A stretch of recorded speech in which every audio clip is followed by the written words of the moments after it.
بسم اللہ الرحمن الرحیم رب اشرح لی صدری ویسر لی امری واحلل عقدۃ من لسانی یفقہوا قولی۔ الحمد للہ وحدہ والصلاة والسلام علی من لا نبی بعدہ وعلی آلہ واصحابہ الذین اوفوا عہدہ، اما بعد فاعوذ باللہ من الشیطان الرجیم۔ بسم اللہ الرحمن الرحیم۔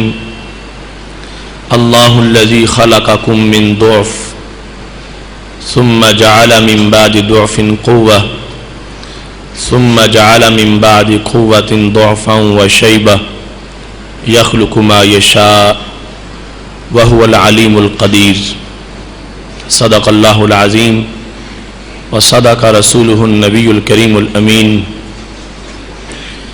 ان اللہ وملائکتہ یصلون علی النبی یا ایہا الذین آمنوا صلوا علیہ وسلموا تسلیما۔ الصلاۃ والسلام علیک یا سیدی یا رسول اللہ وعلی آلک واصحابک یا حبیب اللہ۔ مولاي صل وسلم دائما ابدا علی حبیبک خیر الخلق کلہم، منزہ عن شریک فی محاسنہ فجوہر الحسن فیہ غیر منقاسم۔ یا اکرم الخلق مالی من الوذ بہ سواک عند حلول الحادث العمم۔ رب صل وسلم دائما ابدا علی حبیبک خیر الخلق کلہم۔ اللہ تبارک و تعالی جل جلالہ وعم نوالہ واتم برہانہ وعظم شانہ کی حمد و ثنا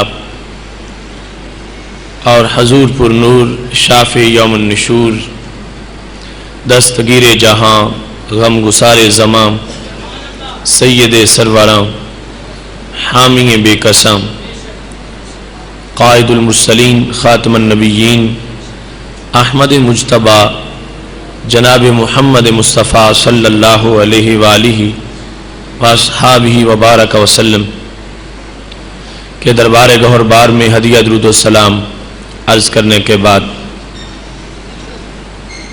وارثان منبر و محراب، ارباب فکر و دانش، نہایت ہی معزز و محتشم حضرات و خواتین اور سامعین و ناظرین، رب ذوالجلال کا کروڑوں بار شکر ہے کہ اس نے ہمیں اس نور فشاں پروگرام میں شرکت کی سعادت عطا فرمائی ہے۔ آج اسی کی دی ہوئی توفیق سے ہماری اس نشست کا موضوع ہے عہد شباب کا اسلامی نصاب۔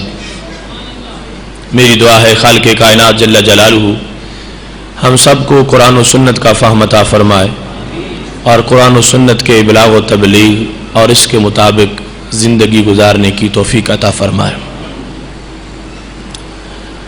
ہمارا یہ موضوع یقیناً نہایت اہم موضوعات میں سے ہے، چونکہ انسان کی زندگی ایک بہت بڑا سرمایہ ہے اور پوری زندگی میں شباب سب سے قیمتی حصہ ہے۔ اس کے بارے میں احکام ازدی کو جاننا اور شباب کے اسلامی مصرف کو پہچاننا یہ نہایت ضروری ہے۔ میری دعا ہے خالق کائنات جل جلالہ ہمیں اس پیغام کی روشنی میں اپنی زندگی کے لمحات گزارنے کی توفیق عطا فرمائے۔ قرآن مجید برہان رشید میں چونکہ ہر چیز کا ذکر موجود ہے، آج کے موضوع کی مناسبت سے میں نے سورہ روم کی آیت نمبر 54 تلاوت کی ہے۔ خالق کائنات جل جلالہ ارشاد فرماتا ہے اللہ الذی خلقکم من ضعف، اللہ وہ اللہ ہے کہ جس نے تجھے کمزوری سے پیدا کیا. ثم جعل من بعد ضعف قوة، پھر اللہ تبارک و تعالی نے ایک اور کمزوری کے بعد تمہیں قوت عطا فرمائی. ثم جعل من بعد قوة ضعفا وشیبا، پھر اس رب نے قوت کے بعد تمہیں کمزوری دی اور بڑھاپا دیا. یخلق ما یشاء، وہ جو چاہتا ہے پیدا فرماتا ہے. وَهُوَ الْعَلِيمُ الْقَدِيرُ، اور وہ علم والا ہے اور قدرت والا ہے. خالق کائنات جل جلالہ نے جن صفات سے اپنا تعارف اپنے بندوں کو کروایا ہے، ان صفات میں سے یہاں رب ذوالجلال نے اپنی اس صفت کا ذکر کیا کہ وہ کس طرح تمہیں پیدا کر کے زندگی کے مختلف مراحل سے گزارنے والا ہے. اللہ الذی، اس اسلوب کا مطلب یہ ہے کہ اگر اپنے رب کو پہچاننا چاہو تو اپنی زندگی کے مختلف مراحل کو پہچانو، یہیں سے تمہیں رب کا پتہ چلے گا. اللہ الذی، اللہ وہ ہے کہ جس نے تجھے پیدا کیا ضعف سے. اس ضعف سے مراد جو پہلے بیان کیا گیا، جس کو ہم اردو میں ضعف کہتے ہیں، اس سے مراد ہے مائع مہین، وہ ایک بوند پانی کی اور ایک قطرہ. اللہ تعالیٰ فرماتا ہے تجھے رب نے اس کمزور سی چیز سے پیدا کیا. ثم جعل من بعد ضعف قوة، پھر اللہ تعالیٰ نے اس کے بعد ایک اور کمزور حالت تمہیں دی اور اس کے بعد قوت دی. یہ عربی زبان کا قانون ہے کہ جب نکرہ کو نکرہ کر کے لوٹایا جائے تو وہ دونوں آپس میں جدا جدا ہوتے. تو لفظ ضعف دو بار ذکر ہوا. پہلے فرمایا خلقکم من ضعف ثم جعل من بعد ضعف، تو پہلے ضعف سے مراد ہے پانی کا ایک بے مقدار قطرہ، اور دوسرے ضعف سے مراد ہے بچپن، کہ اللہ نے تمہیں ایک کمزور چیز سے، معمولی سی چیز سے پیدا کیا، اور پھر پیدا کرنے کے بعد کچھ وقت تک رب نے تجھے کمزور سا رکھا. اس کے بعد اللہ نے تمہیں قوت دی. قوت سے مراد ہے شباب، جوانی، کہ جس میں خالق کائنات جل جلالہ نے تمہاری طاقتوں کو، صلاحیتوں کو عروج دیا. ثم جعل من بعد قوة ضعفا وشیبا، پھر خالق کائنات جل جلالہ نے تمہیں پھر کمزوری دی اور بڑھاپا دیا. یعنی جوانی کا وقت جب گزر گیا، اس کے بعد انسانی قوتیں کمزور ہونے لگیں اور پھر وہ بوڑھا ہو گیا. تو خالق کائنات جل جلالہ فرماتا یخلق ما یشاء، اللہ جو چاہتا ہے بناتا ہے، اور اسے یہ پتہ ہے کہ کیسے بنانا ہے اور کیسے ان کو باقی رکھنا ہے.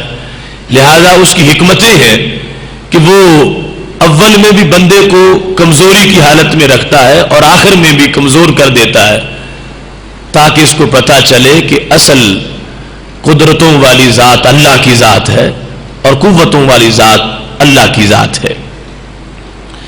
یہاں پر خالق کائنات جل جلالہ نے انسانی مراحل کو جو بیان کیا، کچھ وقت تک یہ حالت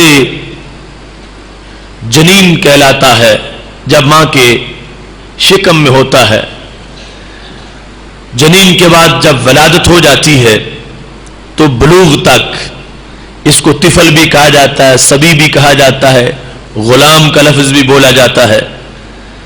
اور بالغ ہونے سے لے کر ایک قول کے مطابق 35 سال تک اور دوسرے قول کے مطابق 40 سال تک شباب کا زمانہ ہوتا ہے، اور 40 کے بعد پھر سن کہول شروع ہو جاتی ہے اور وہ 50 سال تک ہے، اور اس کے بعد پھر شیخوخت ہے، بڑھاپا ہے، جو یعنی زیادہ جس میں کمزوری آتی ہے.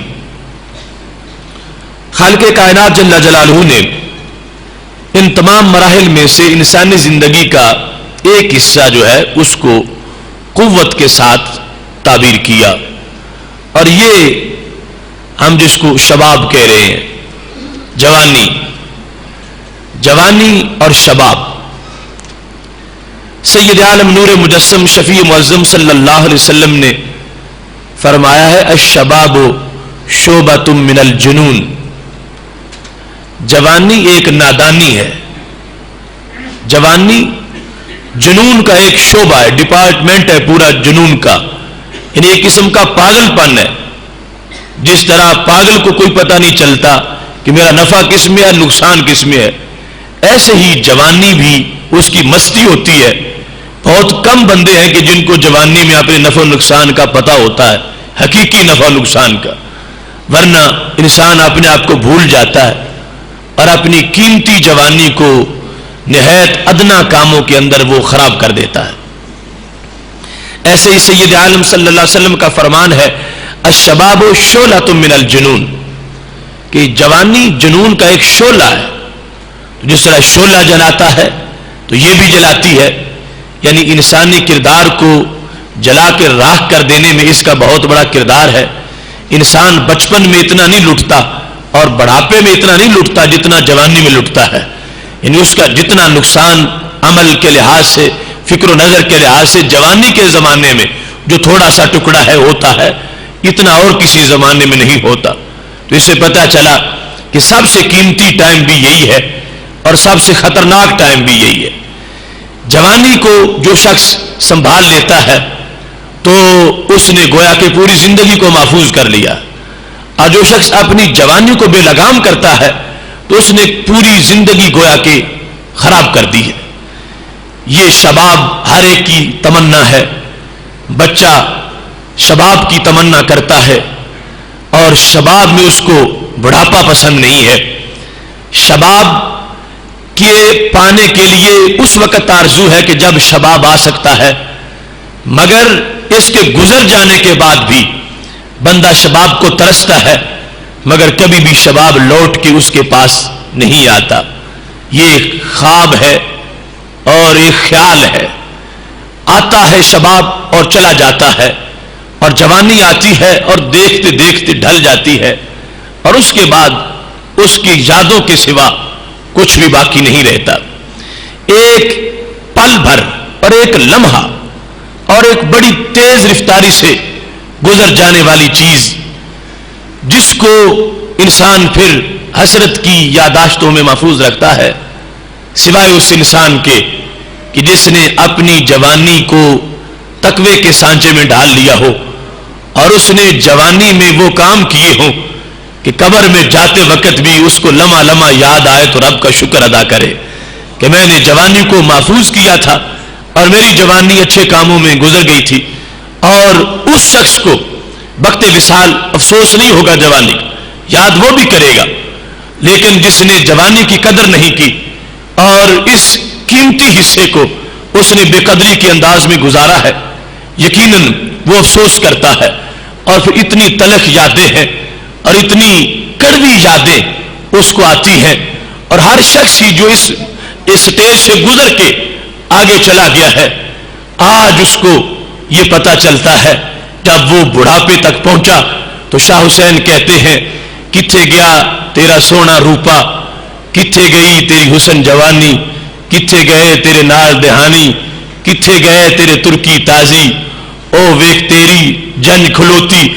یہ سارا انداز اس کو سارا گزرا ہوا زمانہ بار بار آنکھوں کے سامنے آتا ہے اور خیال سمجھتا ہے اور خواب سمجھتا ہے، لیکن اگر یہ لمحات اس کے سجدوں میں گزرے ہیں، قیام میں گزرے ہیں، رکوع میں گزرے ہیں، صوم و صلات میں گزرے ہیں، تہجد و جہاد میں گزرے ہیں، تبلیغ و واعظ میں گزرے ہیں، اور خالق کائنات جل جلالہ کے دین کی سربلندی کے لیے اور دین متین کے احکام اور اجرا میں گزرے ہیں، تو یقیناً اسے یہ جب لمحے یاد آئیں گے تو ساتھ وہ نکھتوں کا منظر بھی یاد آئے گا، اور اس کو سکون ملے گا کہ اللہ نے مجھے ایک قیمتی ٹائم عطا کیا تھا اور میں نے اس کو اس کے حقیقی مصرف میں خرچ کر کے دکھایا ہے۔ محتشم صاحب حضرات، اس میں کوئی شک نہیں کہ جوانی انسانی وقت میں سے سب سے قیمتی وقت ہے، اور جو اللہ کو قیمتی چیز دیتا ہے اس کو اجر بھی اسی لحاظ سے ملتا ہے۔ جتنا دو گے اتنا لوگے۔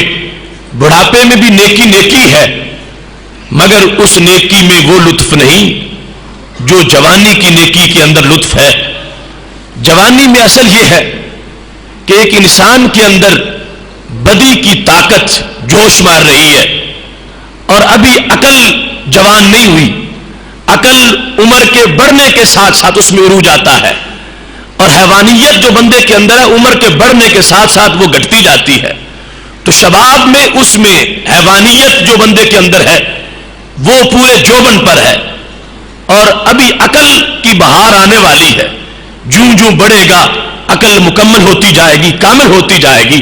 تو جس بندے نے ابھرتی جوانی کو لگام دے لی اور اس کو تقوی کا پابند کر دیا اور عقل کے دائرے میں اس کو رکھا، تو اس شخص نے اپنی جوانی کے قیمتی پن کا فائدہ اٹھا لیا ہے، اور اس واسطے اس کی نیکی پر اجر زیادہ ملتا ہے کہ یہاں پر نیکی کو روکنے والی پاور تھی، اس کے باوجود اس نے اس پاور کو مؤثر نہیں ہونے دیا بلکہ اس کو مغلوب کیا ہے۔ وہ پاور کیا تھی؟ حیوانیت۔ اور جو نیکی کا تقاضا کرنے والی پاور ہے وہ ہے عقل۔ جو نیکی کا تقاضا کرتی ہے وہ پاور کمزور ہے، اور جو نیکی کو روکتی ہے وہ پاور طاقتور ہے۔ لیکن اس کے باوجود اس کا کمال یہ ہے کہ اس نے کمزور عقل کو پاورفل حیوانیت پر غلبہ دیا، تو خالق کائنات جل جلالہ نے اس کی نیکی کو زیادہ ریٹ لگا دیا، زیادہ بھاؤ بنا۔ ایک شخص وہ ہے کہ جس کو مالک نے یہ کہا کہ تم یہاں سے اٹھ کے وہاں تک نہیں جا سکتے، اور وہ اٹھنے کی صلاحیت ہی نہیں رکھتا۔ اب مالک کو اس کے کام کے اندر جو اس نے اطاعت کی ہے اتنا سرور نہیں آئے گا جتنا سرور اس مزدور کے بارے میں اور اس اپنے خادم کے بارے میں اس کو آئے گا کہ جس کی ٹانگیں سلامت ہے، جا بھی سکتا ہے، اٹھ بھی سکتا ہے، اور بڑا پھرتیلا ہے۔ مگر جب مالک نے کہا کہ تو یہاں سے نہیں اٹھ سکتا، تو اس نے مالک کا کہنا مانا ہے اور آخر دم تک وہاں بیٹھا رہا ہے۔ جس کے اندر طاقت تھی جو مجبور بھی کرتی تھی کہ اتنی دیر کیسے بیٹھے رہو گے، اس کے باوجود بھی وہ نہیں اٹھا۔ تو دونوں کے اندر جو صلاحیت ہے اس کے لحاظ سے اطاعت تو اگرچہ پائی گئی، جس میں جانے کی صلاحیت تھوڑی تھی، جانے میں چلنے پھرنے میں تنگی بھی محسوس کرتا تھا، وہ بھی نہیں گیا، اور جو جانے کی طاقت رکھتا ہے اور جس میں جذبہ بھی ہے جانے کا وہ بھی نہیں گیا۔ دونوں نہ جانے میں برابر ہیں، مگر جتنا مالک اس پہ خوش ہوگا کہ جو جا سکتا تھا اور پھر بھی نہیں گیا، اتنا اس کے بیٹھنے پہ خوش نہیں ہوگا کہ جس میں کچھ نہ جانے کی صلاحیت تھی اور کچھ اس نے مالک کا حکم بھی مان لیا ہے۔ ایسی صورتحال ایک جوان کی بندگی میں اور ایک بوڑھے کی بندگی میں ہے۔ جوان کے اندر بدی کی طاقت جوش مارتی ہے، اس کے اندر شہوت شعلے مار رہی ہے، اس کے اندر اتنی زیادہ طاقت ہے کہ اس کو کسی بھی برے کام میں وہ لگا سکتا ہے، لیکن اس کے باوجود اس نے اپنے اس جوانی کے انداز کو ایک بہت اچھے انداز میں بسر کیا، پابندیاں لگا دی، اپنے آپ کو پابند کیا۔ دوسری طرف ایک بوڑھا ہے، اب اس کے اندر اتنی طاقت نہیں ہے بدی کرنے کی یا شیطان کے ساتھ سنگت کرنے کی جتنے جوان کے اندر ہے۔ نہ رات کو اس کو ڈاکے مار سکتا ہے، نہ یہ رات کی اٹھ کے اور کہیں بدکاریوں کی طرف جا سکتا ہے۔ اب ایک جوان کے اندر ایسی ساری طاقتیں موجود تھیں، لیکن اس کے باوجود جس وقت اس نے اپنی جوانی کو کنٹرول کر لیا ہے تو خالق کائنات جل جلالہ اس کے نیک عمل پر اس کو زیادہ ثواب عطا فرمانے والا۔ اس صورتحال کا جائزہ لینے کے لیے چند مثالیں ذہن میں رکھیے۔ اب ایک شخص جو ہے وہ تجھے ایک ایسی سواری دیتا ہے کہ جو اپنی عمر گزار چکی ہے اور بڑا پرانا ماڈل ہے اس کا، اب وہ بھی سواری ہے، اور دوسرا لیٹسٹ ماڈل ہے وہ بھی سواری ہے۔ اب سواری ہونے میں دونوں برابر ہیں، مگر جس نے لیٹسٹ ماڈل والی دی ہے اس کو اور سمجھا جائے گا، اور جس نے عمر گزار کے وہ پرانی سی سواری دی ہے اس کو اور سمجھا جائے گا۔ اب یہی صورتحال بندے نے اپنے آپ کی سواری اللہ کے حکم کے لیے پیش کر دی ہے، جس کا شباب ہے اس نے وہ دی ہے کہ جو بالکل لیٹسٹ ماڈل والی ہے اور اس نے اپنے آپ کو وقف کر دیا ہے. دوسری طرف وہ ہے کہ جس نے پہلی زندگی پتہ نہیں کن راہوں میں گزاری ہے اور اب آ کے اس نے کہا ٹھیک ہے میں خدا کے لیے اس کو وقف کر دیتا ہوں. فائدہ اس کا بھی ہے اور قبول وہ بھی ہو جائے گی. مگر جس نے بھرپور انداز کے اندر اپنی طرف سے ایک تحفہ پیش کیا ہے, رب ذوالجلال اس کو اسی کی چاہت کے مطابق اس کی اجرت عطا فرمانے والا ہے. اب اس میں کتنی وضاحت ہے. ایک زمین ہے وہ بڑی زرخیز ہے, اس زمین کے اندر زرخیزی ہے. اب ہو سکتا ہے کہ اس کے اندر اس کی زرخیزی کا فائدہ اٹھاتے ہوئے سب سے قیمتی فصل کاشت کر دے, اور ہو سکتا ہے اس میں وہی لیلی پاپڑا ہو اور اس میں کوئی قیمتی بیج نہ بویا جائے. اب اس کی زرخیزی اپنی جگہ ہے. اگر اس میں گندم کاشت کی گئی تو اتنا خوبصورت فصل اگا اور دنیا حیران رہ گئی. اتنا سرسبز و شاداب اور اتنے بڑے قد کی گندم اور اتنا بڑا بڑا اس کا خوشہ اور اتنے بڑے موٹے موٹے دانے, اور دوسری طرف اسی طرح کی زرخیز زمین ہے مگر اس نے کاشت کسی نے کچھ بھی نہیں کیا. اس میں یا تو لیلی پاپڑا ہے یا کوئی ادنا سی فصل ہے. اب برابر کی صلاحیت کے لحاظ سے زمین میں کوئی فرق نہیں, زمینیں دونوں ایک طرح کی ہیں, مگر کاشت کے لحاظ سے فرق موجود ہے. یہی انداز ہے ایک فاسق جوان کا اور ایک متقی اور پرہیزگار جوان کا. جوانی میں زرخیزی ہے, جوانی میں قوت ہے. جیسے وہ زمین زرخیز جو ہے اس کا کام جو ہے فصل کو پوری طرح پروان چڑھانا ہے اور اس کو ایک جوبن دینا ہے. آگے جس طرح کا بیج ہوگا وہ اسی کو ہی وہ زمین جوبن عطا کرے گی. لہذا ایک انسان جو کہ متقی اور پرہیزگار ہے اس نے اپنی جوانی میں تقویٰ کا بیج بو دیا ہے, طہارت کا بیج بو دیا ہے, تقدس کا بیج بویا ہے, نماز اور روزے کا بیج ہے, اس میں اصلاح کا بیج ہے. لہذا جوانی والی پاور جب ملی تو فصل اگا, لوگ حیران رہ گئے. بوڑھا 10 سال میں بھی اس سٹیج پہ نہ پہنچ سکا جس میں 2 سال میں جوان پہنچ گیا. اس واسطے کہ اس نے اپنی زرخیز زمین کو اس کام کے لیے استعمال کیا ہے کہ اس میں بیج اچھا ڈالا ہے.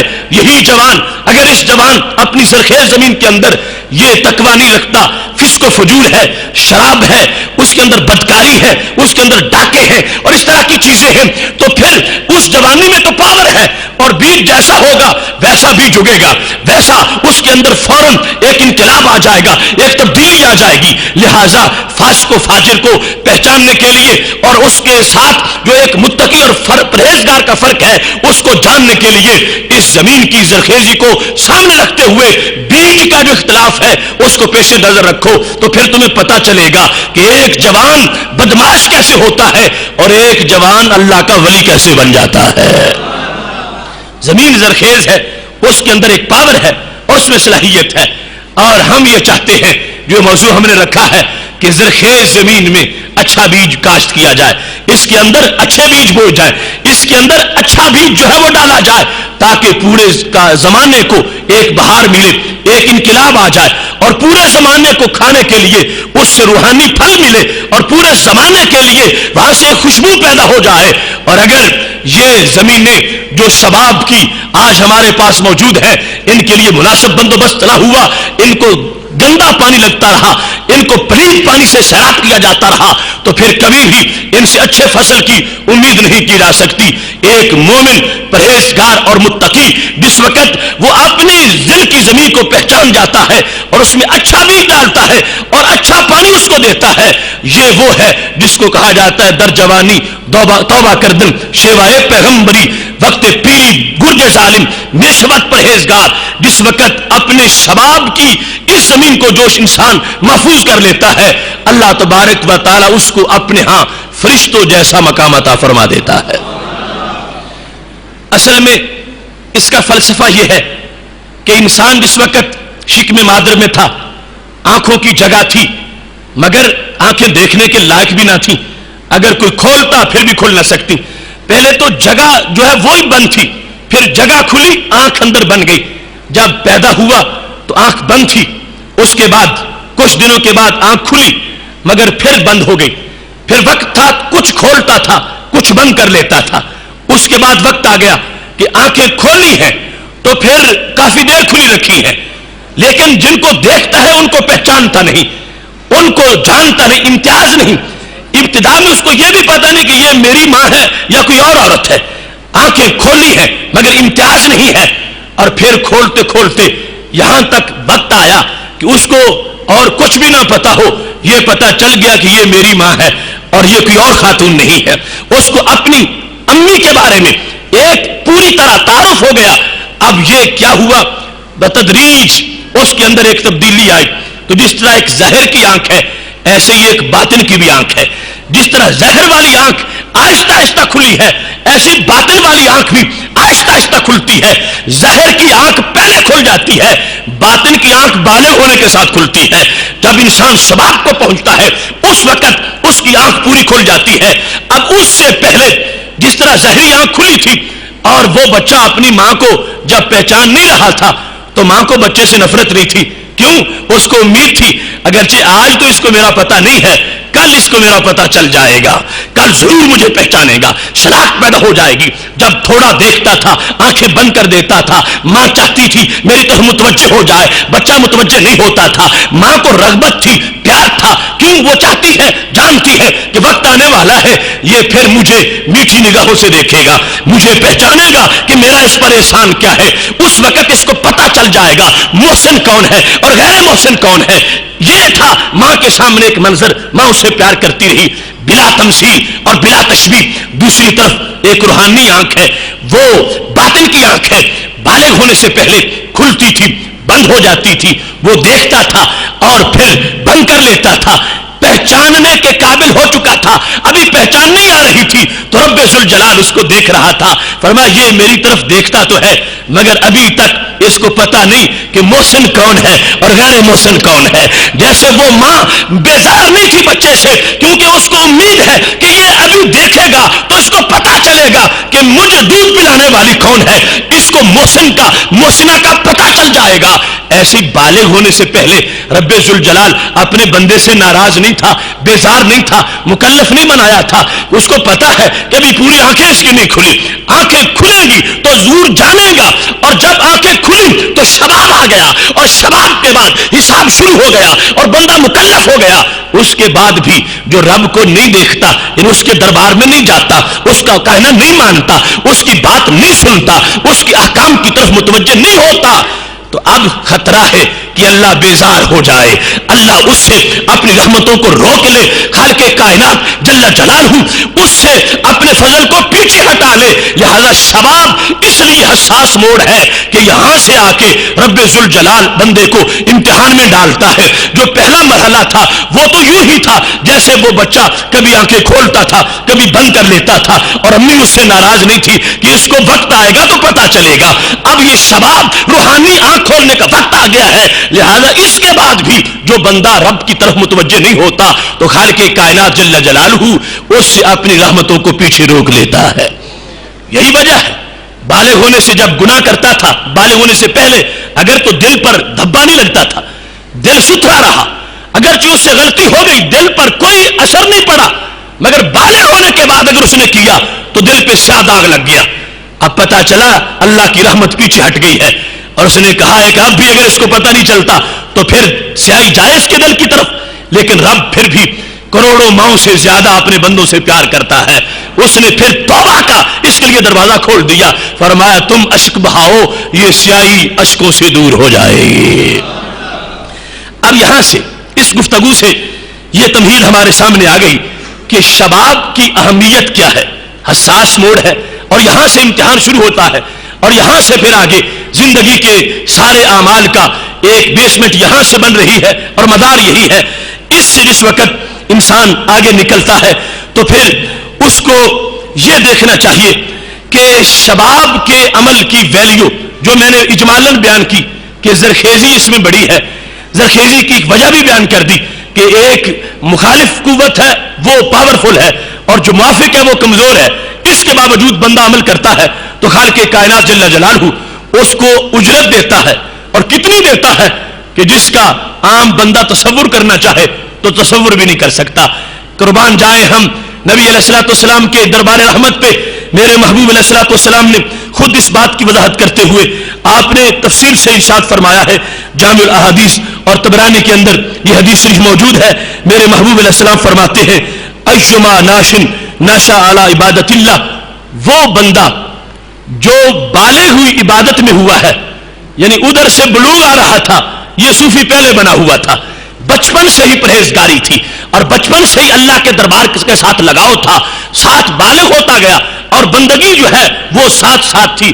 اسی حالت میں وہ پروان چڑھا، وہ شیطان کے ہتھے نہیں چڑھا، وہ شیطان کی بیٹھک میں نہیں بیٹھا، اس نے شیطان کے ساتھ دوستی نہیں کی، وہ شیطان کا ہم نوالا ہم پیالہ نہیں بنا.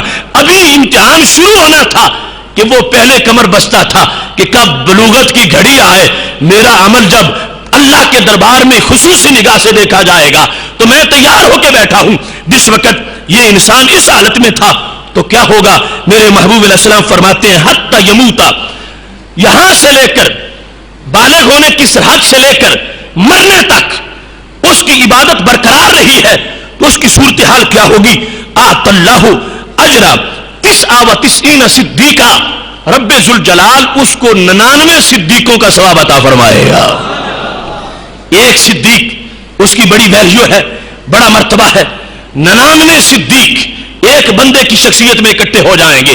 کون؟ وہ پرہیزگار جوان اور نوجوان اور نوخیز صوفی جس نے اپنی جوانی کو سینموں کی طرف نہیں جانے دیا، جس نے اپنی جوانی کو چکروں کی طرف اور گندی باتوں کی طرف نہیں جانے دیا، جس نے اپنی جوانی کو لگام دی ہے اور جوانی کو اس نے آراستہ سنت کے زیور سے کیا ہے اور تقوی کا اس نے لباس اس کو پہنایا ہے اور جوانی کو اس سٹارٹ ہونے سے پہلے سے لے کر اس نے اللہ کے دربار کے اندر مقبول تاج پہنا کے پیش کر دیا ہے. میرے محبوب علیہ السلام فرماتے ہیں خالق کائنات جل جلالہ اس انسان کو 99 صدیقوں کا ثواب عطا فرمائے گا. اب یہاں سے یہ بات سامنے آئی کہ جس وقت شباب اتنی قیمتی چیز ہے تو اس کا جہاں انتظار ہے وہاں اس کے بارے میں منصوبہ بندی بھی ہونی چاہیے کہ کہیں ایسا نہ ہو شباب آ جائے اور ہماری تیاری نہ ہو. نسل نو کے لیے پیغام ہے کہ پہلے منتظر ہو کہ شباب آ رہا ہے اور اس سے پہلے میں نے اپنے آپ کو تیار کرنا ہے. کہیں ایسا نہ ہو کہ میری تیاری نہ ہو اور جوانی کا ایک دن گزر جائے یا 2 دن گزر جائیں یا 1 مہینہ گزر جائے یا 1 سال گزر جائے. پہلے سے وہ اپنی پوری منصوبہ بندی کر کے رکھے. اور یہ وہ نقطہ ہے کہ جس کی طرف سید عالم صلی اللہ علیہ وسلم نے اس وقت ہماری توجہ دلائی تھی جب ارشاد فرمایا تھا کہ اغتنم خمسن قبل خمسن، 5 چیزوں کو 5 سے پہلے غنیمت جانو. یعنی ابھی وہ آئی نہیں ہے، ان کے آنے سے پہلے جو تمہارے پاس آ چکی ہے اس کو غنیمت جانو اور اس سے بھرپور فائدہ اٹھاؤ. اور پھر نہ کہنا کہ جب وہ وقت گزر جائے کہ کاش اب وہ وقت دوبارہ آتا تو میں یہ کام کر لیتا. اس میں میرے محبوب علیہ السلام فرمانے لگے شبابہ کا قبل حرم کا، اپنی جوانی کو بڑھاپے سے پہلے غنیمت جانو. بڑھاپا آ جائے اور پھر کہو کاش کہ جوانی ہوتی 1000 رکعت نوافل پڑھتا، روزانہ 5 پارے منزل پڑھتا، تہجد بھی پڑھتا اور نماز پنجگانہ بھی باجماعت پڑھتا اور روزہ بھی رکھتا اور جہاد بھی کرتا. تو پھر یہ صرف خواب ہوگا، خیال ہوگا، اس کی کوئی حیثیت نہیں ہوگی، کوئی کام یہ کر نہیں سکے گا. تو میرے محبوب علیہ السلام فرماتے ہیں وہ وقت جو ہے بڑھاپے والا وہ تو دوڑتا آ رہا ہے، اس نے تمہاری طرف منہ کیا ہوا ہے، تم آنکھیں بند کیے ہوئے ہو، اس نے تمہیں فوکس کیا ہوا ہے. وہ بڑھاپا دوڑ کے تمہاری جوانی کو کھا جانا چاہتا ہے. قبل اس کے کہ وہ بڑھاپا آئے تم اپنی جوانی کو اچھے کام میں لگاؤ، اچھے کام میں اس کو مصروف کر دو، اچھے کام میں اس کو لگاؤ. اور یہ ایک قانون ہے شریعت کے اندر کہ بندہ جب وقت پر اچھا کام کرتا ہے بعد میں معذور بھی ہو جائے، رب ذوالجلال پہلے وقت والے سارے عمل اس کے نامہ اعمال میں لکھتا رہتا ہے. کیونکہ یہ موجود ہے حدیث شریف میں کہ اگر ایک شخص بیماری سے پہلے نماز مسجد میں جا کے پڑھتا تھا اور پھر بیمار ہو گیا مسجد میں نہیں جا سکتا تو اسے جماعت کی نماز کا ثواب گھر میں ملے گا. جو بیماری سے پہلے کہ اس کے معمولات تھے وہ سارے کے سارے اس کو بیماری کے اندر بھی عطا کر دیے جائیں گے. اس واسطے جو بندہ یہ چاہتا ہے کہ میرا بڑھاپا جوان ہو اور میرے بڑھاپے میں جوانی والی میری نیکیاں ہوں اور میرا بڑھاپا جوانوں والا ہو تو یہ شریعت نے اس کو گر بتایا ہے کہ اپنی جوانی کو اسلامی جوانی بنا دو، اللہ تمہارے بڑھاپوں میں جوانوں والے نیک کام تمہیں عطا فرما دے گا. اس واسطے غنیمت جاننا ہے جوانی اور شباب کو.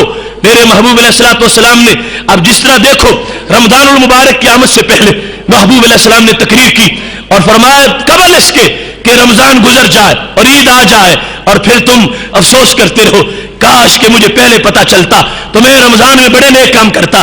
پھر سال کا انتظار کرنا پڑے گا اور پتہ نہیں زندگی وفا کرے گی یا نہیں. فرمایا ایسے ہی بڑھاپا جو ہے وہ دوڑ رہا ہے. جوانی جب تمہیں میسر آ گئی ہے تو بڑھاپے سے پہلے جوانی کا منٹ منٹ قیمتی جانو. اس وقت قیمتی سمجھ کے جس وقت تم اس کو اللہ کے لیے صرف کر دو گے اللہ اس پہ منفرد اجر عطا فرما دے گا. اس میں حکمت اور فلسفہ یہ بھی ہے. سید عالم نور مجسم شفیع معظم صلی اللہ علیہ وسلم ارشاد فرماتے ہیں کہ خیارہم فی الجاہلیت خیارہم فی الاسلام. انسان جو کچھ اسلام کو دیتا ہے اسی کے عوض اس کو ملتا ہے. اب ایک شخص جو ہے ساری زندگی وہ اللہ کے دربار کا سرکش رہا اور 60 سال کے بعد طائب ہو گیا, اگرچہ پھر بھی فضیلت والا ہے کہ اس کو توبہ کا دروازہ کھلا ملا اور اس نے کر لی ہے, مگر اس کی نیکی جو ہے اس وقت کی نیکی جب 60 سال کا ہو چکا ہے یہ وہ حیثیت نہیں رکھے گی جو جوان کی نیکی کی حیثیت ہوگی. کیوں؟ میرے محبوب علیہ السلام فرماتے ہیں صدقہ کرو تو اس حالت میں کرو انت صحیح شہیح, جب تندرست بھی ہو اور تمہیں امید بھی ہے کہ ابھی میں زندہ رہوں گا.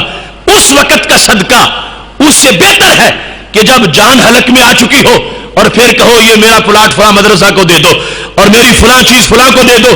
اب ثواب تھوڑا ہو جائے گا. کیوں؟ ابتلا ختم ہو گیا, آزمائش تھوڑی رہے گی. بندہ سمجھ رہا ہے ٹانگیں قبر میں ہیں, یہ میرے کس کام ہے, میں اس کو کسی دین کے لیے شعبے کے لیے وقف کر دوں. اللہ فرماتا ہے اور محبوب علیہ السلام وضاحت کرتے ہیں پتہ تو تب چلتا تھا ابھرتی جوانی ہوتی پیسہ پاس ہوتا اور اس کو پتا ہے کہ ابھی میں نے 40 سال 50 سال اللہ کے فضل سے امید ہے کہ زندہ رہوں گا, ابھی میں شباب میں ہوں.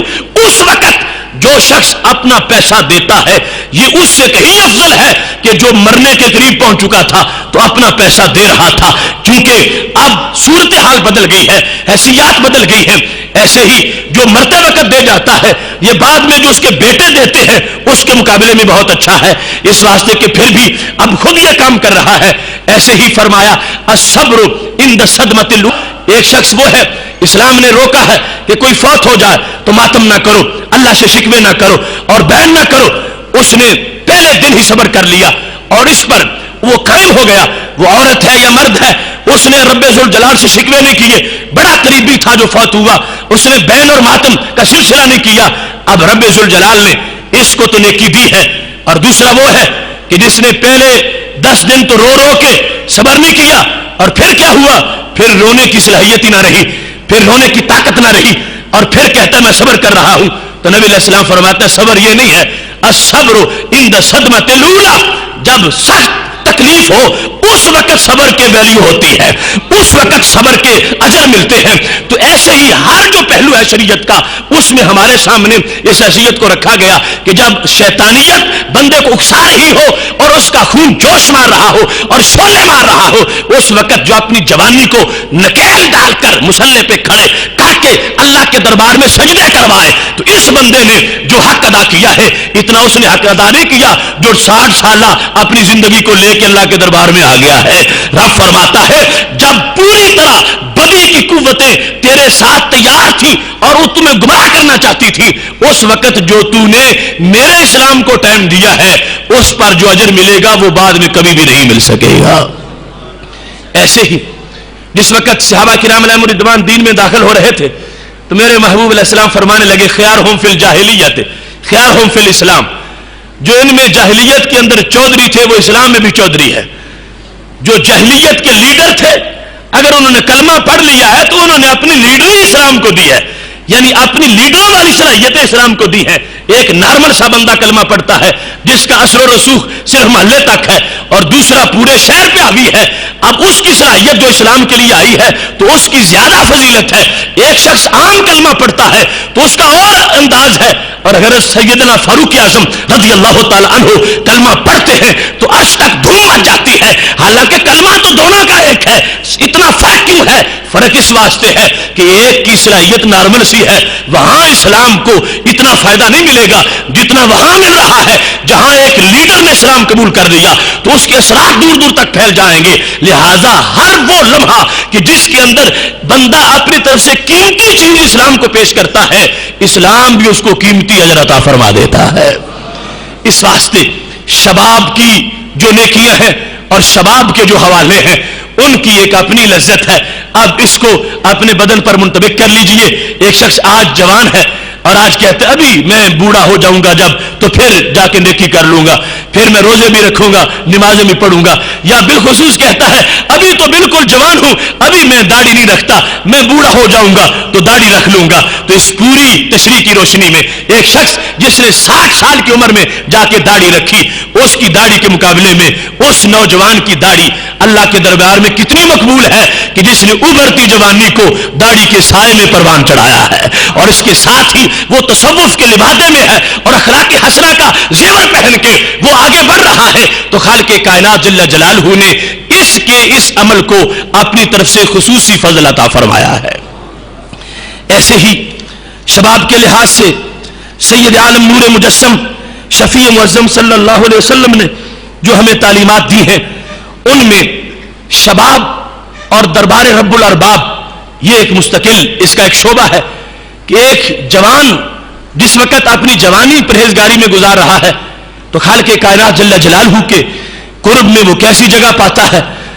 چونکہ اس نے مشکل میں کام کیا اور مشکل سے اپنی حیوانیت کو اس نے کنٹرول کیا تو خالق کائنات جل جلالہ اس کو کتنا بڑا مرتبہ دیتا ہے. سید عالم نور مجسم شفیع معظم صلی اللہ علیہ وسلم ارشاد فرماتے ہیں اور بخاری و مسلم کی متفق علیہ حدیث شریف ہے کہ 7 قسم کے لوگ ہیں جن کو خالق کائنات جل جلالہ اپنے سایہ رحمت میں جگہ عطا فرمائے گا جس دن رب کے سائے کے سوا کسی کا سایہ نہیں ہوگا.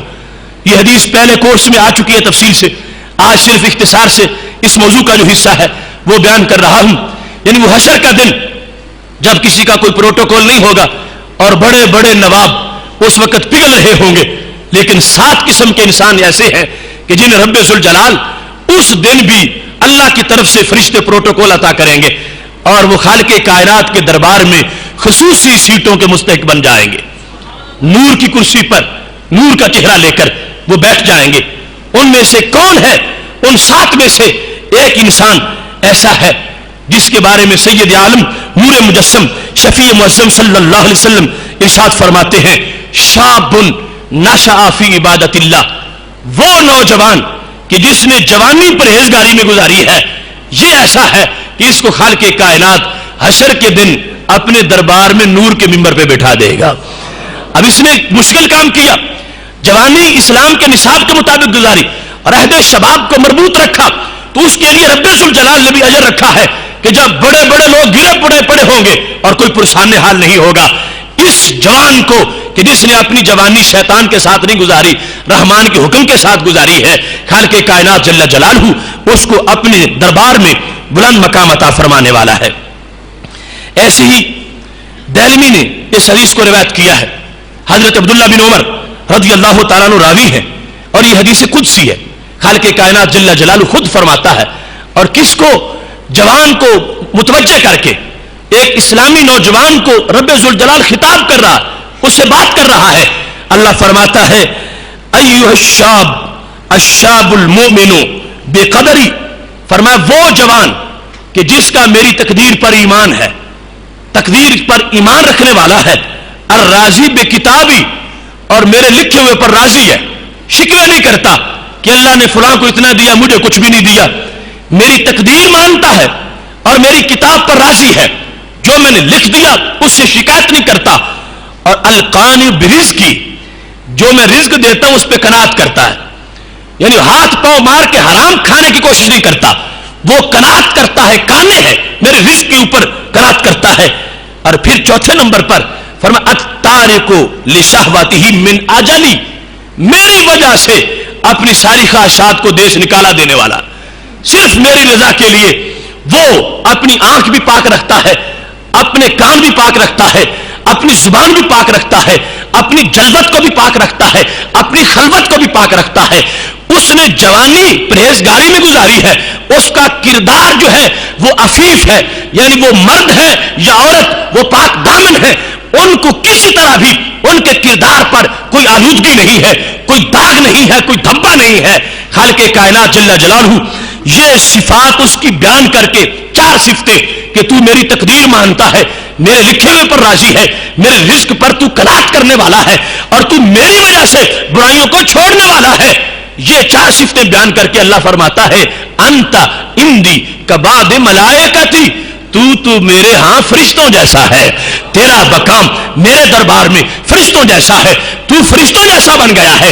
اب ایک انسان حقی انسان ہے لیکن فرشتہ بن چکا ہے، اس نے اپنی شہوت کے جانور کو کنٹرول کیا ہے۔ وہ مرد یا عورت جنہوں نے اپنے شباب کے اندر اسلامی پرہیزگاری جو ہے اور تقوی جو ہے اس کو اپنے لیے زیور بنا لیا ہے، تو خالق کائنات جل جلالہ نے ان کو عام کسی جگہ کے لیے نہیں، خاص مقامات کے لیے منتخب کر لیا ہے، اور نبی علیہ السلام کی وساطت سے یعنی یہ کلام اپنا اللہ نے ہمارے تک پہنچا دیا ہے کہ یہ محسوس کرے وہ نوجوان کہ جس نے پرہیزگاری میں اپنی زندگی گزاری ہے کہ میں اس سے بول رہا ہوں اور میں اس سے باتیں کر رہا ہوں اور میں رب ہو کے اس سے کہہ رہا ہوں کہ اے انسان، اگرچہ تو آدم زاد ہے، تو خاکی ہے، مگر تو نیکی کر کر کے میرے ہاں فرشتوں جیسا بن چکا ہے۔ سید عالم نور مجسم شفیع معظم صلی اللہ علیہ وسلم نے جوانی کا جو نصاب ہمیں دیا ہے اس کو بطور خاص اختصار سے بیان کرتے ہوئے یہ بات اپنے محبوب علیہ السلام کی تمہارے سامنے رکھنا چاہتا ہوں۔ کنز الامال میں اور دیگر کتب حدیث میں موجود ہے، میرے محبوب علیہ السلام نے ایک تقریر جوانوں سے کی، اور اس میں جس طرح ہم کہتے ہیں نا اے مسلمانوں اور سامعین، تو میرے نبی علیہ السلام نے فرمایا یا معاشر الشباب، اے جوانوں، تو سارا خطبہ ہی جوانوں کے لیے تھا۔ فرمایا یا معاشر الشباب، اے مدینہ شریف کے جوانوں اور میری امت کے جوانوں، من استطاع منکم الباءۃ فلیتزوج، تم میں سے جو شادی کا خرچہ اٹھا سکتا ہے، تم جوان ہو، تم میں سے جو بندہ شادی کے اخراجات پورے کر سکتا ہے، اس سے مراد شادی کرنے والے دن کے نہیں، بعد کے بھی جو اخراجات پورے کر سکتا ہے، فرمایا فلیتزوج، اسے جلدی شادی کر لینی چاہیے۔ کیوں؟ فرمایا انہ اغض للبصر، شادی کرو گے تو آنکھیں جھک جائیں گی، کہ احسن للفرج، اور شرمگاہ محفوظ رہے گی۔ تم میں سے جس کے پاس پیسے ہیں اور جس کے پاس رقم ہے، اخراجات برداشت کرنے کی صلاحیت ہے، وہ شادی کرے، اور جس کے پاس شادی کرنے کے لیے پیسے نہیں، ومن لم یستطع، جو یہ استطاعت نہیں رکھتا، فعلیہ بالصوم، فرمایا وہ روزہ رکھے۔ شادی کا خرچہ ہے تو شادی کرے۔ تو سید عالم صلی اللہ علیہ وسلم نے جوان کو دو حلقوں میں بند کر دیا، یا جوان دولت مند ہے یا غریب ہے، اگر دولت مند ہے تو شادی کرے، اور اگر دولت مند نہیں ہے تو پھر فرمایا روزہ رکھے۔ تیسری کوئی قسم فرمایا ہمارے جوان کی نہیں ہے کہ جو نہ استطاعت کے باوجود شادی کرے اور نہ ہی وہ روزہ رکھے، فرمایا وہ شیطان کے ہتھے چڑھ جائے گا، اس کی جوانی خراب ہو جائے گی، اور اس کی جوانی اس کے لیے جہنم میں جانے کا سبب بن جائے گی۔ جس وقت میرے محبوب علیہ السلام نے فرمایا من استطاع منکم، جو بندہ طاقت رکھتا ہے یعنی صلاحیت اور قدرت رکھتا ہے شادی کے خرچے کی، وہ یہ کرے، اور دوسرا روزہ رکھے۔ روزے کے ساتھ یہ فرما دیا کہ جو روزہ رکھے گا فإن له وجاء، لغوی معنی وجاء کا ہوتا ہے اختصاء یعنی خسی ہو جانا، فرمایا روزہ اس کے لیے گناہوں کے آگے ڈھال بن جائے گا، اس کے کردار کو پاک رکھنے کے لیے وجا کا کام دے گا، یہ علاج بن جائے گا، تو اس کی جوانی محفوظ ہو جائے گی، اس کی جوانی بے لگام نہیں ہوگی۔ تو یہ میرے محبوب علیہ السلام کا دیا ہوا نسخہ ہے، یہ ہمارے اس نصاب کا ایک حصہ ہے۔ اور اس میں جس وقت ایسی صورتحال ہے، کوئی بندہ طلب علم میں ہے اور یہ بھی مراحل علمی وہ سمجھتا ہے کہ شادی سے رکاوٹ آ جائے گی، تو پھر روزوں پر کار بند ہو جائے، روزے کا دامن نہ چھوڑے، اور اپنے آپ کو اس انداز میں رکھے کہ کہیں شیطان کے ہتھے نہ چڑھ جائے۔ میرے محبوب علیہ الصلوۃ والسلام نے یہ صورتحال بیان کی، اور بالخصوص امام ابو یوسف رحمۃ اللہ علیہ کا فتویٰ ہے کہ ایک عالم دین جو پڑھ رہا ہے اور دین کا علم جو طلب کر رہا ہے، طلب علم کے لیے جو نکلا ہے، اسے شادی پر علم کا حصول مقدم کرنا چاہیے، اور اسے تاکہ کہیں ایسا نہ ہو کہ وہ ادھورا رہ جائے اور پھر اس کے لیے ایسے مواقع نہ ہو۔ یہ ان کا موقف ہے شادی کے لحاظ سے، تو اس میں اب ضروری ہو جائے گا کہ وہ بندہ روزے رکھتا رہے تاکہ کہیں کسی شہوت کے ہاتھوں وہ لٹ نہ جائے اور اس کا کردار ہمیشہ کے لیے محفوظ رہے۔ دوسرے نمبر پر اور یہ میں اس لیے بھی کہہ دیا کہ کوئی نوجوان ایسے نہ ہو کہ جن کے والدین بیچارے بھوکے ہوں اور یہ ان کو آج شادی پہ مجبور کرنا شروع کر دے کہ ہماری شادی کرو، ہمیں حدیث شریف سے حکم مل رہا ہے، تو حدیث میں دوسرا حکم بھی موجود ہے اور اس کے لحاظ سے بھی اپنا کردار جو ہے اس کو صحیح کرنا چاہیے۔ اور ساتھ ہی میرے محبوب علیہ السلام کا حکمت برا فرمان کس قدر عظیم ہے، فرمایا ایوما شاب تزوج فی حداثت سنہ ارجع شیطانہ، فرمایا جس بندے نے اپنے جوانی کے آغاز میں شادی کر لی اس کے شیطان کی چیخ نکل گئی، ارجع شیطانہ، اس کا شیطان رو پڑا۔ کیوں شیطان رویا؟ کہنے لگا یا ویلتی عاصم منی دینہ، اس نے تو اپنا دین مجھ سے بچا لیا ہے، اس نے اپنا دین مجھ سے بچا لیا ہے۔ اب اول عمر کی بلوغت کے بعد کی شادی، یعنی اگر اس میں اسباب اس کے پاس میسر ہے تو یہ کتنا اس کے اندر بہتری کا ایک سبب موجود ہے۔ یعنی ویسے جو گمراہ ہو تو وہ 10 شادیوں کے بعد بھی گمراہ ہوتے رہیں گے، لیکن جو سید عالم نور مجسم شفیع معظم صلی اللہ علیہ وسلم کی حکمت بالغہ ہے اس نے یہ واضح کر دیا ہے، فرمایا یقیناً اس کو تم تجربہ سے بھی دیکھتے ہو اور معاشرے میں بھی یہ صورتحال ہزار بگاڑ کے باوجود یہ حقیقت طے شدہ ہے کہ میرے محبوب علیہ الصلوۃ والسلام نے فرمایا ہے ایسی عمر کے اندر جب وہ جلد شادی کر لے گا شیطان روئے گا کہ اس بندے نے اپنا دین مجھ سے محفوظ کر لیا ہے۔ یہاں پر سید عالم نور مجسم شفیع معظم صلی اللہ علیہ وسلم کی طرف سے جو ہمارے لیے شباب کا نصاب بیان کیا گیا تو اس کی مختلف لذتیں ہیں، مختلف چاہتے ہیں۔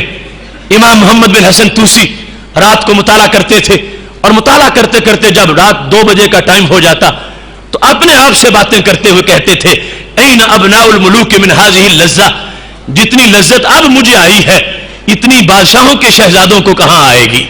یعنی سرے شام مطالعہ شروع کیا تھا، اہم مسئلہ حل کر رہے تھے، پڑھتے پڑھتے رات گزر گئی اور آخری حصہ آ گیا اور ان کا مطالعہ جاری ہے۔ لوگ محو خواب ہیں اور وہ محو کتاب ہے، کوئی قرآن و سنت سے نگینہ تلاش کر لیا، کوئی نقطہ ڈھونڈ لیا، کوئی مسئلہ حل کر لیا، تو اتنا ان کا دماغ اور صحت اور باغ ہو گئے طبیعت کے لحاظ سے اور کہنے لگے وہ سینما گھروں میں پڑے ہوئے اور شراب میں دھت بادشاہوں کے بیٹے ان کو اس لذت کا کیسے پتہ چل سکتا ہے جو لذت مجھے رب ذوالجلال نے عطا فرمائی ہے۔ یہ جوانی کا انداز تھا جب حضرت عبداللہ بن عباس رضی اللہ تعالیٰ عنہ جن کی عمر 20 سال ہے اور کائنات کے بہت بڑے شہزادے ہیں، میرے محبوب علیہ السلام کے چچا زاد بھائی ہیں، اتنا بڑا خاندان کس کا ہوگا، اپنی جوانی کو لے کے نکلتے ہیں کن راہوں میں۔ فرمایا مجھے اگر پتہ چل جاتا تھا کہ فلاں شخص کو میرے نبی علیہ السلام کی ایک حدیث آتی ہے تو میں سفر کر کے وہاں پہنچ جاتا تھا اور وہاں جا کے میں دروازے پہ دستک نہیں دیتا تھا کہ ابن عباس آ گیا ہے آؤ وہ حدیث مجھے سنا دو، کہتے ہیں میں جا کے دروازے پہ بیٹھ جاتا تھا۔ وہ استاذ وہ صحابی جن کو حدیث آتی ہوتی تھی میں ان کو اپنے آنے کی اطلاع نہیں بھیجتا تھا کہ کہیں میری وجہ سے ان کو کوئی جلدی نہ کرنی پڑے اور میرے کوئی اہتمام نہ کرنا پڑے۔ کہتے ہیں میں دروازے پہ چادر بچھاتا تھا، بیٹھا رہتا تھا، اگر 2-3 گھنٹے تک کوئی باہر نہیں آتا تھا تو میں لیٹ جاتا تھا، ہوائیں چلتی تھی، میرا چہرہ ریت سے بھر جاتا تھا اور میں پھر بھی خاندان نبوت کا فرد ہوتے ہوئے قیامت تک کے جوانوں کو یہ پیغام دے رہا تھا کہ ابن عباس جیسی خوبصورت جوانی ہو تو وہ بھی طلب علم کے لیے وقف کر دینی چاہیے۔ کہتے ہیں میں وہاں پر لیٹا رہتا تھا، بیٹھا رہتا تھا اور اتنے میں جب اچانک وہ اندر سے استاذ نکلتے تھے حیران ہو جاتے تھے اور کہتے تھے یا ابن عم رسول صلی اللہ علیہ وسلم ما جاء بک هل ارسلت الی، اے میرے نبی علیہ السلام کے چچا زاد بھائی آپ کیسے تشریف لائے ہو، آپ حکم فرماتے تو میں حاضر خدمت ہوتا۔ یعنی جو صحابی جن سے پڑھنا چاہتے ہیں اب ان کو بڑی ندامت ہے کہ ابن عباس میرے گھر پہ آ کے ڈیرا لگائے ہوئے ہیں اور مجھے پتہ ہی نہیں چلا۔ تو حضرت عبداللہ بن عباس کہتے ہیں مجھے وہ کہا کرتے تھے کہ آپ نے حکم دینا تھا، ہم نے گھر آ کے آپ کو پڑھانا تھا۔ تو حضرت عبداللہ بن عباس نے قیامت تک کے لیے اساتذہ کا ادب اور علم کی شان اور طالب علم کی جو حیثیت ہے اس کو واضح کرتے ہوئے یہ فرمایا لا انا احق ان آتیک، یہ میرا حق بنتا ہے کہ میں آ کے پڑھوں، اس واسطے اگرچہ میں خاندان نبوت کا فرد ہوں مگر حدیث تمہارے سینے میں ہے اور تمہارا کام نہیں کہ تم مجھے آ کے گھر میں پڑھاؤ، یہ میرا کام ہے کہ میں آ کے پڑھوں۔ حضرت عبداللہ بن عباس رضی اللہ تعالیٰ عنہ، نوخیز عمر، مبارک داڑھی ریت سے بھری ہوئی ہے، دوپہر کا وقت ہے، ایک محدث کے آستانے پر اور دہلیز پر بیٹھے حدیث کا انتظار کر رہے ہیں اور بتا رہے ہیں کہ پاک جوانی کو پگھلانے کا ایک شعبہ یہ بھی ہے۔ اس کے ساتھ ہی جس وقت ہم دیکھتے ہیں حضرت امام شافعی رحمت اللہ علیہ سے کسی نے پوچھا تھا کہ امام شافعی علم پڑھنے میں لذت کیا ہے اور کیسے پڑھتے رہے ہو تم، اپنی جوانی کے دن تو بیان کرو اور کس انداز میں تم نے اس کے لیے کوشش کی ہے، کیونکہ امام شافعی کہا کرتے ہیں کہ میرے پاس اتنا پیسہ نہیں ہوتا تھا کہ میں کوئی سبق لکھنے کے لیے کاغذ خرید لوں، میں ہڈیوں پہ سبق لکھا کرتا تھا، کئی حدیثیں میں نے چابی پر لکھی ہے، اتنی قلت تھی، اور پھر پڑھ کے امام بنے یہ لوگ جن کے لیے سہولتیں نہیں تھی۔ اب کس انداز میں وہ کہتے ہیں، کہنے لگے مجھ سے اگر پوچھتے ہو تو میں تو یہ اپنے سارے اعضاء کی بولی بول کے بتاتا ہوں، جب مجھے کانوں کے ذریعے علم ملتا تھا تو میرا ہر عضو مجھ سے تقاضا کرتا تھا، اے شافعی اللہ مجھے بھی کان بنا دے تو جو لذت کانوں کو ملی ہے وہ مجھے بھی حاصل ہو جائے۔ ہاتھ میرے مجھ سے یہ تقاضا کرتے تھے اور دعائیں کرتے تھے کہ اللہ ہمیں بھی کانوں جیسی صلاحیت دے دے۔ پھر کسی نے پوچھا جوانی میں تم پڑھتے تھے تو ہرس کتنی تھی پڑھنے کی، دین کیسے تم نے پڑھا اور طلب اور کشش کیسی تھی؟ تو حضرت امام شافعی رحمت اللہ علیہ کہنے لگے طلب المرأة المدلة ولدها لیس لہا غیرہ، بڑی حسین مثال دی، فرمایا میں نے علم کو یوں ڈھونڈا، میں نے علم کو یوں ڈھونڈا جیسے اکلوتے بیٹے کی ماں اس کو گم ہونے پر تلاش کرتی ہے۔ کسی ماں کا ایک ہی بیٹا ہو اور وہ گم ہو جائے اور اس کو ڈھونڈنے ماں نکلتی ہے، نہ جوتا پہنتی ہے، نہ اسے کوئی اور کچھ سوچتا ہے، ہر طرف جاتی ہے، ہر گلی میں پوچھتی ہے، دشمن کے گھر بھی چلی جاتی ہے اور سب کے پاس جاتی ہے اور کوئی سوال نہیں ہے، ہر ایک سے پوچھتی ہے تو اپنے بیٹے کی علامت پوچھتی ہے، بیٹے کی جگہ پوچھتی ہے، بیٹے کا کہیں دیکھنا پوچھتی ہے۔ فرمایا جیسے اکلوتے بیٹے کی ماں اس کے گم ہو جانے پر اپنی طرف شوق لے کے، تڑپ لے کے اور چاہت لے کے نکلتی ہے، ایسے ہی میں نے اپنی جوانی کو علم دین کی طلب میں یوں پگھلایا ہے۔ اور پھر بالخصوص سید عالم نور مجسم شفیع معظم صلی اللہ علیہ وسلم کے دربار میں جو جوانوں کو جوانیوں کا گر سکھایا گیا، اس کا انداز بڑا خوبصورت ہے۔ اختصار سے صرف ایک دو مثالیں عرض کر دیتا ہوں۔ جب جنگ بدر کا موقع تھا تو الاصابہ میں ہے اور طبقات ابن سعد میں ہے، حضرت خیسمہ رضی اللہ تعالیٰ عنہ اور ان کے بیٹے سعد دونوں کا آپس میں مقابلہ ہو گیا۔ کس بات پر؟ کہ حضرت خیسمہ کہتے تھے سعد تم گھر رہو، اب دونوں ہم جنگ پہ چلے جائیں گے تو پیچھے گھر بھی کسی کی ضرورت ہے، تو تم گھر رہو۔ تو سعد کہتے تھے نہیں میں گھر نہیں رہوں گا۔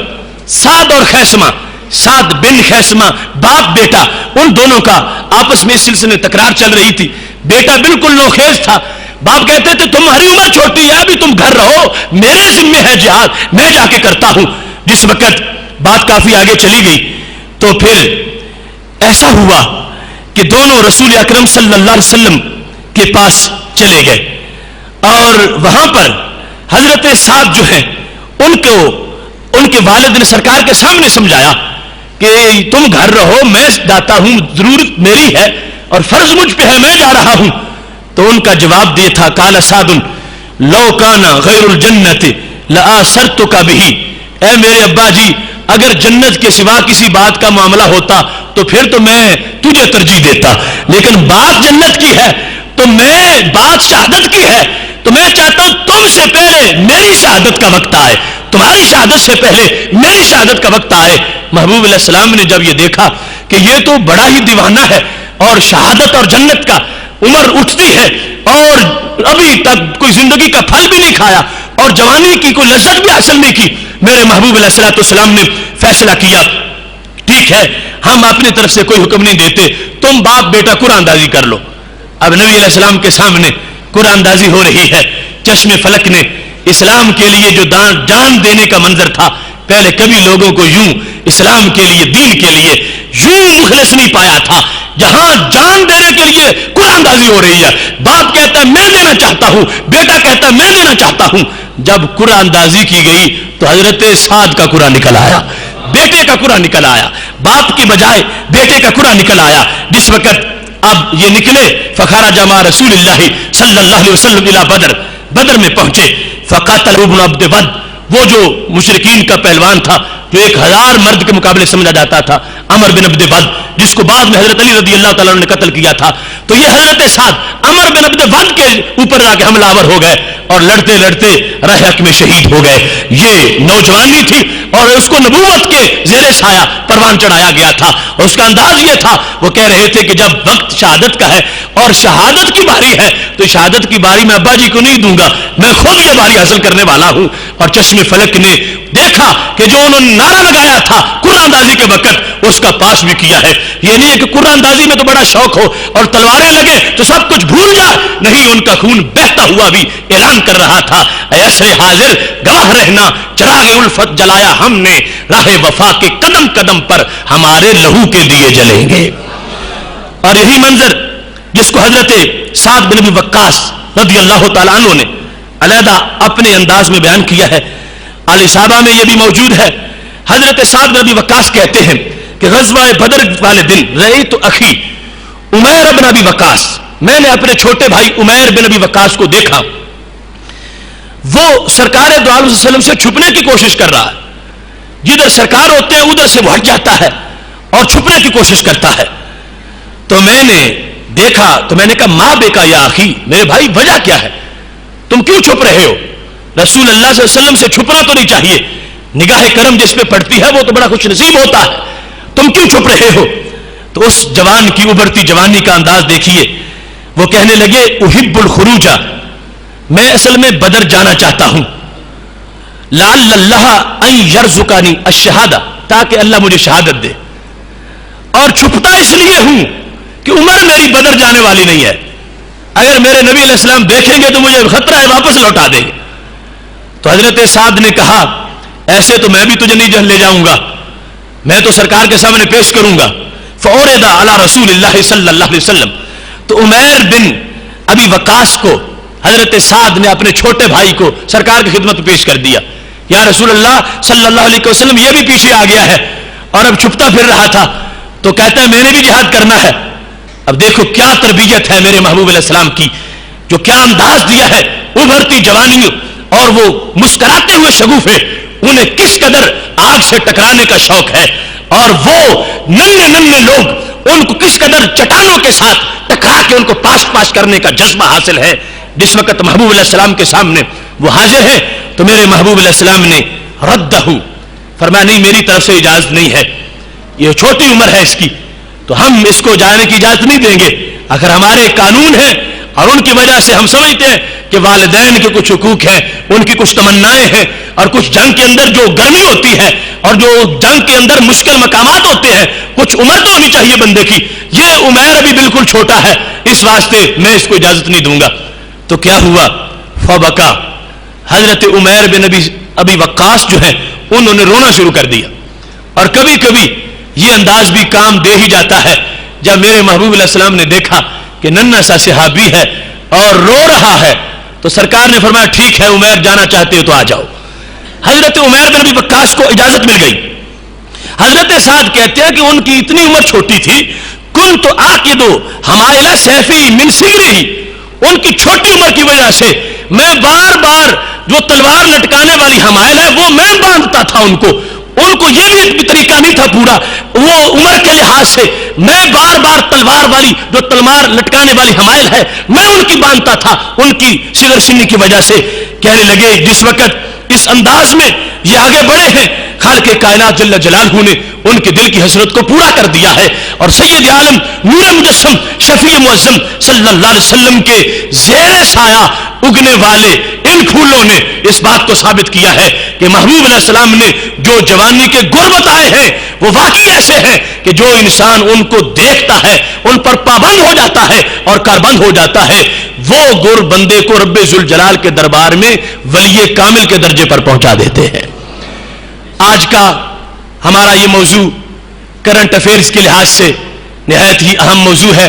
آج چونکہ ہمارے جوانوں کے لیے، نسل نو کے لیے ترجیحات بدل چکی ہیں، ہر اس چیز کو اڈاپٹ کرنا چاہتے ہیں جو امریکہ سے اٹھے، جو برطانیہ سے فیشن آئے اور جو بھی انڈیا اور اسرائیل کی طرف سے ہمارے لیے کوئی وہ اپنی شیطانیت کو بنائے یہ اس کو اپنانا شروع کر دیتے ہیں. الا ماشاء اللہ ہمیں کسی کے پیچھے لگنے کی کوئی ضرورت نہیں ہے. جن کے اتنے حسین قائد آگے لگے ہوئے ہوں اور جو سارے رسولوں کے بھی قائد ہوں وہ ان کے ہوتے ہوئے اور کسی کے پیچھے کیسے لگے گا. ہم نے سید عالم نور مجسم شفیع معظم صلی اللہ علیہ وسلم سے وفا کا کلمہ پڑھا ہوا ہے اور جب تک روح جسم میں موجود رہے گی ہم اس وفا کا نعرہ لگاتے رہیں گے. دنیا کی کوئی چیز ایسی نہیں ہے جو ہمیں اپنی طرف راغب کر سکے, ہمیں چمک دکھا کے اپنی طرف لا سکے. اگر کوئی چمک سرکار مدینہ صلی اللہ علیہ وسلم کی چمک سے بڑی چمک ہو تو پھر ہو سکتا ہے ان کی چمک کے مقابلے میں دنیا میں کوئی چمک نہیں ہے. لہذا سنت کی پیروی کرتے ہوئے, فیشن کے خلاف جہاد کرتے ہوئے, اسوہ حسنہ کا جھنڈا لہراتے ہوئے ہر مرد و زن کو سید عالم نور مجسم شفیع معظم صلی اللہ علیہ وسلم کے ساتھ اپنی پکی محبت کا ثبوت اسی انداز میں دینا چاہیے کہ جو آپ نے ہمارے لیے زندگی گزارنے کا طریقہ بنایا ہے اور بتایا ہے ہم اول سے لے کر آخر تک اس پہ کار بند رہے. رب ذوالجلال ہمیں عمل کی توفیق عطا فرمائے. وآخر دعوانا ان الحمد للہ رب العالمین.